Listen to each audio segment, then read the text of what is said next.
Come on in, guys. Welcome to Idled Out, where we talk all things Survivor. My name is Luke, and today we're talking about some of Survivor's most legendary challenges. Legendarily bad, that is. Look, Survivor has had hundreds of incredible challenges.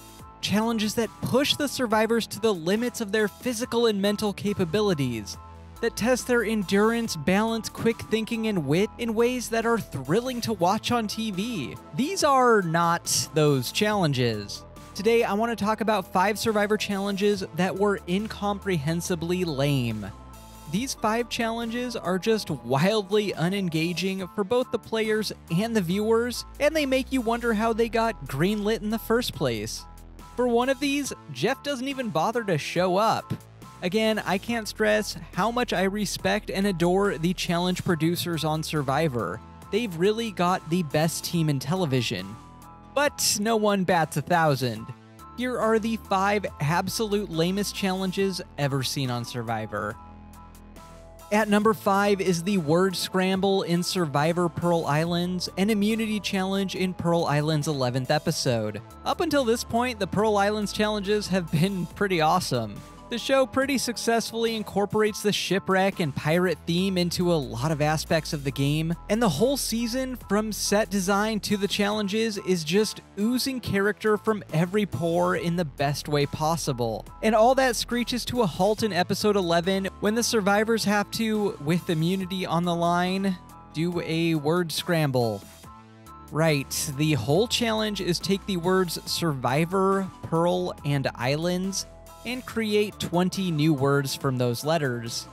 The editors do the best they can with what they have, with lots of quick cuts and up-tempo music to try and make the challenge seem way more exciting than it is, but ultimately, this just seems like something that would be in an online or homemade game of Survivor, not the game proper. It's made even more embarrassing because half the cast gets eliminated because they can't spell. The word's wrong. This word right here, ER, not AR. Get out of the game, have a seat. And after Jeff awards Burton immunity, he has to call all the castaways back when he realizes that Burton spelled liaison incorrectly. Jeff reveals this was a fan-created challenge at the reunion, which was a pretty big deal at the time. He goes into the crowd to talk to the girl who created this challenge, and even thanks her for designing a challenge that was super cheap to produce. Shot in the dark, but I'm gonna guess that Kylie Cusick never got brought on full-time to the challenge production team. The 4th lamest challenge in Survivor history is the Ebola Toss challenge in Survivor One World. This challenge would be lame even with Jeff narrating it, but perhaps seeing the writing on the wall, he doesn't even bother to show up to this one. The survivors get the pieces to make this reward challenge in their tree mail, and a note says to bring it back to camp and just play it themselves. These kind of DIY challenges only happened a few times in the history of the show, and they're always really, really weird. The 10 remaining One-Worlders split into 2 teams, and Troyzan, wildly overestimating his charisma, steps into the role of host as well as player. Jay wants this barbecue more than he can taste it. Big J. Literally nothing about this challenge is engaging, even the music plods along without building any sort of tension or excitement, and only a few players even score any points at all. Other challenges are lamer, but this is the absolute peak of the people behind the scenes of Survivor just not caring. In fact, outside of the handful of really ugly moments on the show, you know what I'm talking about, I'll say this is probably one of, if not the lowest point ever for Survivor. The lack of care is palpable. But honestly, I sort of don't even blame them for throwing in the towel on One World halfway through. Thank God Survivor Philippines was great and made them care again. Well, at least we got Tarzan's cute little handsome Pete jig out of this whole thing.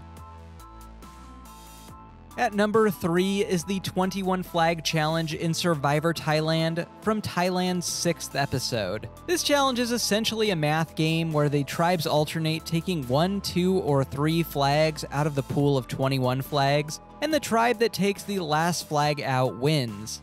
Okay, so it's a math challenge. Who on Sukjai is gonna sit this one out? Yep, that makes sense. This challenge is already pretty bad from a visual standpoint, because it's just watching people walk up and take a flag out of the ground and walk away.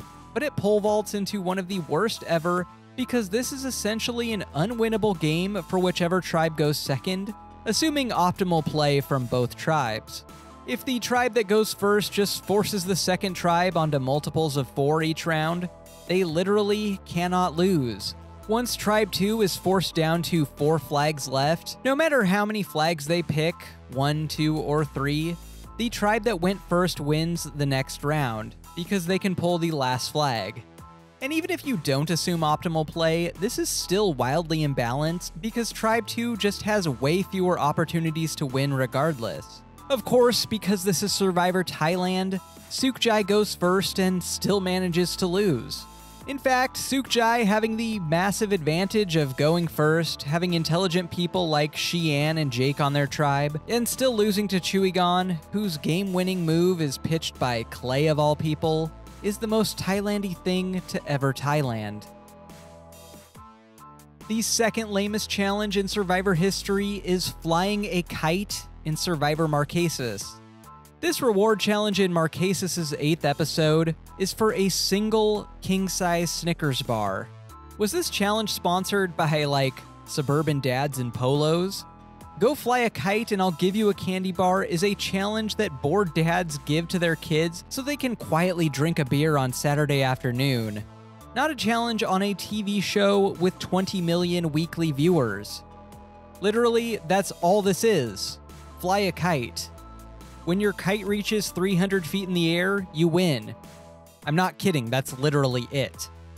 Jeff, for his part, at least gives them a taste of that Snickers bar, and oh yeah, I'm not even going to comment on the face Zoe makes here.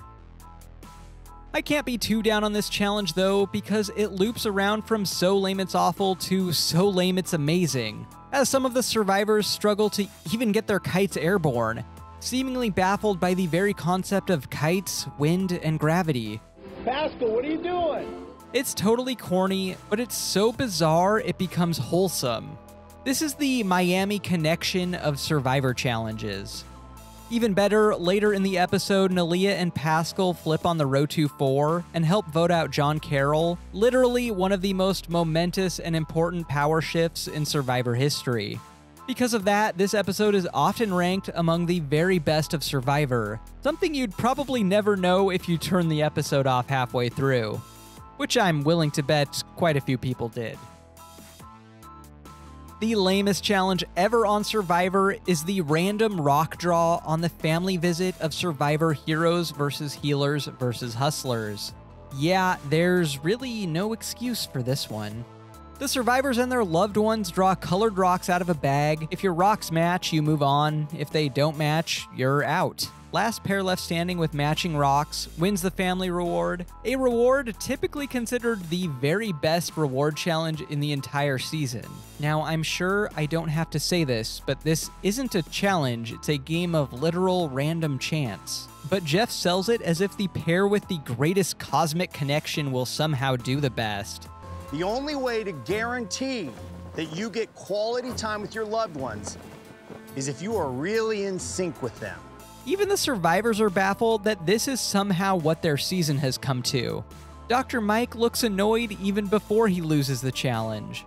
As it was airing, I thought the only explanation for this challenge is that they had something ready to go, but at the last minute had to drop it for some reason, whether it was due to safety concerns or bad weather or something else. That would at least make sense and be understandable. But Jeff Probst told Dalton Ross at Entertainment Weekly that, quote, "This originated from a simple problem of too much story and not enough time in the episode. We only have 43 minutes in a 1-hour episode. You have to carefully allocate where the time goes. We wanted to involve the loved ones, but we didn't want to take as long as a full-on challenge because we wanted to have plenty of time for the actual love. So our challenge department came up with a simple game of chance. This is truly one of the most baffling decisions they've ever made. Never before or since have they cared so much about how long the loved one's challenge runs. Never before or since have they had a challenge be literal random chance. And never before or since have we had someone deliver such an ice-cold confessional after winning a game with less strategy than tic-tac-toe. Poor Ben picked the wrong time to pick a fight with me because he did not get to see his sweet Kelly. And now I'm gonna make sure that he regrets that he ever crossed me. Alright, remind me to never upset Chrissy. Got nothing else for you. To help me fly a kite to high views, like and subscribe and I'll get you more Survivor content just like this. Until next time, don't get idled out.